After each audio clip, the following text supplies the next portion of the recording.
Fala galera, tudo bem com vocês? Aqui quem fala é o Matheus Braga. E hoje, 25 de janeiro, aniversário da cidade de São Paulo e também aniversário do São Paulo Futebol Clube. Uma das datas, né? O São Paulo tem duas datas de aniversário, a primeira da fundação, a segunda da refundação. A primeira em 1930 e a segunda em 1935. Essa comemorada no dia de hoje é a da primeira, né? O São Paulo completando então 93 anos. E o São Paulo, infelizmente, atravessa, se não a pior, uma das piores crises da sua história. E eu, como torcedor, fico muito triste de ver isso, porque não é só uma crise financeira. É uma crise financeira e uma crise política também. E eu queria conversar com vocês hoje um pouquinho sobre essas crises que o São Paulo vem. É um pouco complicado, admito que eu não tenho tantas informações de dentro, que nem vocês vão encontrar com alguns setoristas do clube. Mas eu como torcedor, acho que eu preciso fazer esse vídeo, né? Ainda mais na data de aniversário do São Paulo, para dar um pouco da minha opinião, do que eu acho dessa crise financeira e o que eu acho dessa crise política. Já adianto para vocês que a minha conclusão é que o São Paulo precisa ser SAF, né? O São Paulo acho que precisa seguir o caminho da SAF, né? E o conceito da SAF em si é o futuro do futebol. Infelizmente acontece. Infelizmente esse é o futuro. É muito difícil hoje você ser um clube sem dono, né? E operar no azul. São poucos clubes que fazem isso. O maior exemplo disso, acho que é o Real Madrid. Mas o Real Madrid é uma máquina de fazer dinheiro, né? Eu tava vendo um vídeo do Marcelo Beckler esses dias, que ele falava sobre os clubes-estado, né? O PSG e o Manchester City. O Grupo City, inclusive, acabou de comprar o Bahia, né? E ele vinha dizendo, né, que esses clubes-estado têm um dinheiro basicamente infinito, que até mesmo difere de outras SAFs, né? Você tem o Qatar comandando o PSG, o Emirados Árabes, se eu não me engano, é o Grupo City, e agora a gente tem a Arábia Saudita com o Newcastle. Então, óbvio que o São Paulo não precisa ser um clube-estado, tá ligado? Não precisa vender a SAF do São Paulo, que precisa acontecer. Não precisa vender pro Grupo City, pro grupo do PSG, ou até mesmo pro governo saudita, né? Pro fundo saudita que acabou comprando o Newcastle. Mas o São Paulo precisa virar uma SAF, né? Claro, a SAF não é uma garantia de solução, tá? Mas observando o que aconteceu com o Botafogo, com o John Textor, o que está acontecendo com o Vasco, com a 777, as contratações do Bahia já com o Grupo City e o Cruzeiro com o Ronaldo, eu acredito que é o principal meio de resolver a crise financeira do São Paulo, né? A crise econômica do São Paulo.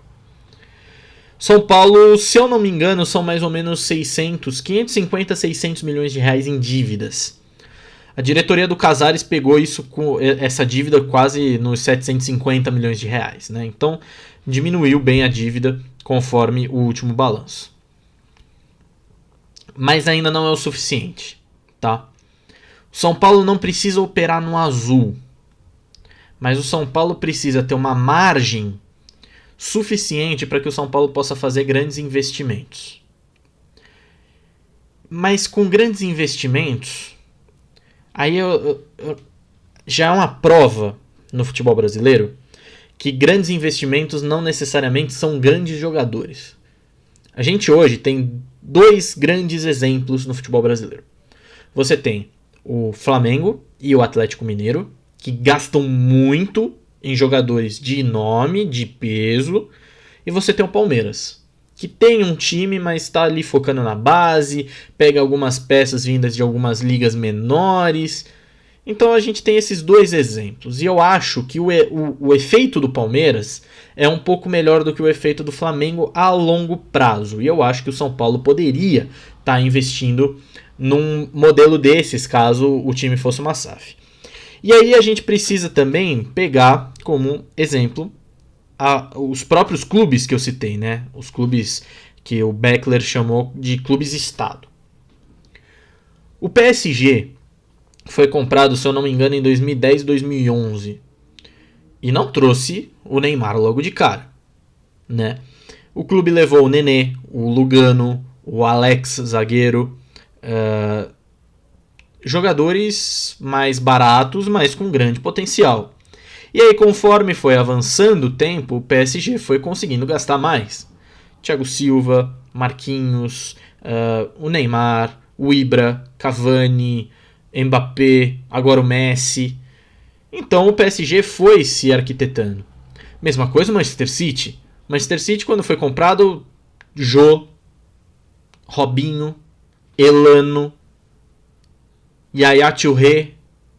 Agora que o City já mais encorpado consegue pagar milhões no Gabriel Jesus, consegue pagar milhões no De Bruyne, consegue pagar milhões no Haaland. E é o mesmo esquema que o Newcastle vem adotando. Trouxe o Bruno Guimarães. O Bruno Guimarães é um baita jogador, mas não é um cara gigante no futebol que, né, um clube bilionário vai investir. Por exemplo, se eu sou milionário, eu não iria primeiro no Bruno Guimarães. Talvez eu fosse primeiro no Haaland, no Cristiano Ronaldo, no Messi, no Neymar. E o Newcastle vai fazendo isso. Trouxe o Nick Pope, bom goleiro, por valor significativo. A SAF, ela não tá ali para tornar o seu clube bilionário e você sair montando a sua seleção do mundo. Trazer o Courtois pro gol, trazer o Van Dijk pra zaga. A SAF não tá aí para isso. A SAF tá aí para estruturar o clube financeiramente, e estruturando o clube financeiramente, ao longo dos anos o clube vai conseguindo investir mais. Porque veja, pegando o próprio caso do Newcastle, antes do fundo saudita comprar o Newcastle, o time estava na zona de rebaixamento da Premier League. Conforme os reforços foram chegando, o time foi subindo. Isso é fato. Você desembolsa mais dinheiro, você compra mais qualidade. Então, é que nem eu digo, muita gente acha que o meu clube virou SAF, o meu clube foi comprado, o meu clube agora é bilionário, vai vir, o Neymar, o Lucas, o Gabriel Jesus, o Antony. Não é assim, tá? Mas você ganha um poder de barganha maior do que um clube que não é uma SAF. Né? O futebol hoje está muito inflacionado. Então, por exemplo, o São Paulo hoje, ele precisa ir atrás do Pedrinho, do Wellington Rato, do David, do Caio Paulista. São esses nomes que o São Paulo vai atrás porque são nomes que cabem na folha de pagamento do São Paulo e nomes que cabem no financeiro, né, para você desembolsar o valor de passe ou o valor do empréstimo.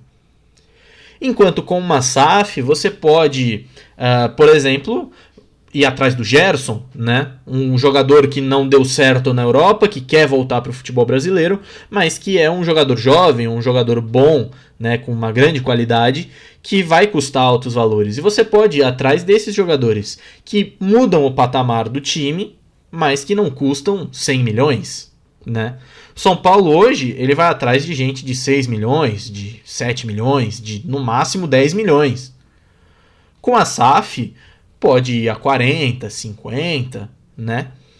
Então, a SAF serve para isso e acho que já passou da hora do São Paulo virar uma SAF justamente para equilibrar as finanças do clube e o clube poder fazer investimentos maiores em algumas áreas. Por exemplo, hoje o único lateral esquerdo do elenco do São Paulo é o Wellington. São Paulo precisa de outro lateral esquerdo. E sabendo disso, os clubes, quando o São Paulo procurar para ver um lateral esquerdo, vão subir o valor. Oferta e procura. Com a SAF isso não seria problema. O São Paulo poderia chegar... Tô tentando pensar. No melhor lateral esquerdo do Brasil. São Paulo podia chegar, vamos supor, no Palmeiras e falar assim: Palmeiras, tia Leila, quanto que você quer no Piquerez? Eu quero 50 milhões. Não, tá, pago. Isso é uma SAF. Estruturar financeiramente eleva o nível de investimento. E tá na hora do São Paulo virar uma SAF. Por que o São Paulo não virou uma SAF ainda? E aí a gente entra na crise política do São Paulo. São Paulo sempre foi um clube vanguardista na política e na estrutura. Mas o São Paulo, infelizmente, parou no tempo. Para você que não acompanha o São Paulo diretamente, não está muito ligado nas questões políticas do São Paulo, São Paulo tem o seu presidente, hoje o Júlio Casares, mas também tem um órgão chamado Conselho Deliberativo. Acredito que o seu clube também tenha. Mas no São Paulo, hoje nós temos a função do conselheiro e do conselheiro vitalício. O conselheiro, ele é eleito, agora se eu não me engano, a cada 6 anos, por voto dos sócios do clube. Não do sócio torcedor, do sócio, o cara que frequenta o Clube Social São Paulo Futebol Clube. Não o sócio torcedor como eu. Esse conselheiro ele é eleito e ele integra o Conselho Deliberativo juntamente com o conselheiro vitalício, que o próprio nome já diz, o mandato dele é até ele morrer. E hoje a maioria do Conselho do São Paulo é por conselheiros vitalícios. São caras que fizeram coisas pelo clube, que construiu um campinho de bocha, que melhorou a piscina, que é membro, é sócio do clube há mais de 50 anos.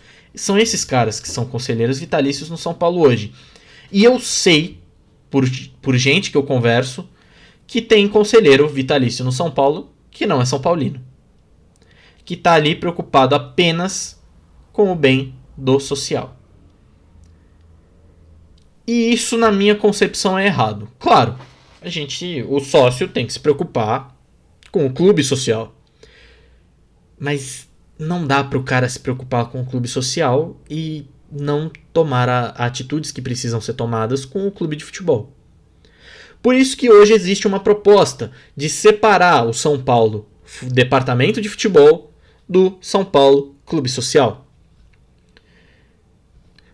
Não sei o que vai acontecer, tá? Torço para que passe. É um dos caminhos, inclusive, para virar a SAF que eu comentei. E aí eu preciso dizer para vocês, eu não gosto do modelo político de São Paulo, tá? Eu acho que sim que tem que ter um órgão legislativo, tá? Mas eu acho que ele tem que ser 100% eletivo. A figura do conselheiro vitalício não me desce. Porque é tipo assim, eu sou São Paulino, mas eu sou membro há 50 anos do Palmeiras, lá na Barra Funda, né? Aí o Palmeiras chega e fala assim, Matheus, você quer ser conselheiro vitalício? Sim. Eu, como São Paulino, mesmo pensando no bem do social, mas eu, como São Paulino, eu vou tomar as decisões que vão prejudicar o time de futebol do Palmeiras. Porque eu sou rival, eu sou o torcedor rival. E eu não duvido que tenha gente assim dentro do São Paulo hoje. Então eu sou favorável, só para terminar, desculpa. E aí você tá preso com esse cara até ele morrer. Vamos supor, eu fui membro 50 anos, mas eu tenho 57. Cara, a expectativa de vida hoje no Brasil é o quê? Uns 85. Ou seja, mais 20 anos eu vou ser conselheiro do Palmeiras. A torcida do Palmeiras vai ter que me aguentar mais 20 anos. E não um período de mandato. Né? Que se o meu trabalho não foi bom, a própria torcida, o próprio sócio do clube, no caso do São Paulo, vai me tirar do cargo. Como um deputado federal, um senador, se a gente não gosta do trabalho do cara, a gente vai lá e não vota na eleição seguinte. A gente tira esse cara. O presidente é a mesma coisa. Se eu não gostei do trabalho do presidente, eu vou tirar. Na República a gente não gostou do trabalho do Bolsonaro, a gente tirou o Bolsonaro, colocou o Lula. Se a gente não gostar do trabalho do Lula, a gente vai tirar o Lula e colocar outro. Então, o cargo precisa ser eletivo, até mesmo de conselheiro de um clube. Porque se o cara não fez um trabalho bom, a gente tira o cara e coloca alguém que quer realmente ajudar o clube. E isso no São Paulo não acontece. Por 2 motivos, por conta do conselheiro vitalício e por conta da eleição do São Paulo ser num esquema que não é democrático. O São Paulo tem uma torcida de 20 milhões de torcedores. Mas só os sócios do clube votam. No conselheiro. Não votam nem para presidente. O presidente é numa eleição indireta via conselho deliberativo. São os conselheiros que elegem o presidente. Então, tá na hora do São Paulo mudar isso. Do São Paulo colocar pelo menos os sócios torcedores, como diversos clubes no Brasil e no mundo fazem. Um processo democrático, um processo que traz todas as camadas da torcida, que traz todas as camadas de pessoas que estão preocupadas com o clube. Então tá na hora, pelo menos, se não vai separar o futebol do social, tá na hora do São Paulo tomar essas duas medidas para voltar a ser um clube vanguardista e um clube democrático. Eleição direta de presidente via sócio-torcedor e eleição dos conselheiros em sua totalidade, né? Não, o conselheiro vitalício não pode mais existir. Então, eleição dos conselheiros em sua totalidade via sócio e via sócio-torcedor. Eu preciso ter o meu representante dentro do São Paulo. E hoje eu sinto que eu, como torcedor, não tenho. Eu tenho que ter o direito também de me candidatar. Eu tenho que ter o direito de chegar lá e falar assim, eu quero ser conselheiro do São Paulo. Ah, você é sócio do clube? Não, mas eu sou sócio torcedor do clube. Mas eu quero fazer parte aqui, eu quero ajudar o meu clube a voltar. E isso, infelizmente, não acontece no São Paulo. Mas é isso, galera.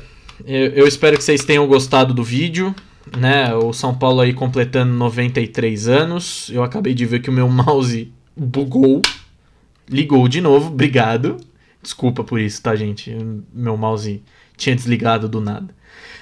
Espero que vocês tenham gostado do vídeo. Peço desculpa por ser um vídeo muito longo, mas 93 anos do meu clube do coração, 93 anos de um dos grandes amores da minha vida, que é o São Paulo Futebol Clube.